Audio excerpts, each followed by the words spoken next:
RD, seorang petugas kepolisian yang berjaga di pos polisi lalu lintas 418 Simpang Angkatan 66 Palembang, diduga ditusuk oleh orang tak dikenal pada Jumat 4 Juni 2021. Saat ini, RD telah dibawa ke Rumah Sakit Hermina untuk mendapatkan perawatan lebih lanjut.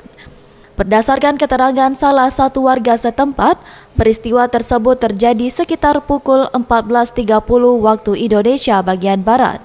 Menurut keterangan warga, ia saat itu tengah mengerjakan pembangunan masjid yang tak jauh dari pos. Mendengar teriakan minta tolong tersebut, ia langsung bergegas menghampiri sumber suara dan mendapati satu anggota kepolisian yang terluka. Ia pun menerangkan bahwasannya saat kejadian ada 3 orang yang berusaha membantu petugas yang terluka. Tolong. Polisi yang minta tolong tuh? Enggak tahu, aku nyangkut nyangkut orang lain tak tolong. Iya. Enggak tahu dalam pos polisi enggak tahunya. Pos polisi itu. Nah, ada lah nolong tadi Kiko kan. Iya. Ada yang bawa kayu. Iya. Bawa kayu, aku nyok di situ be. Nah, aku nak naket.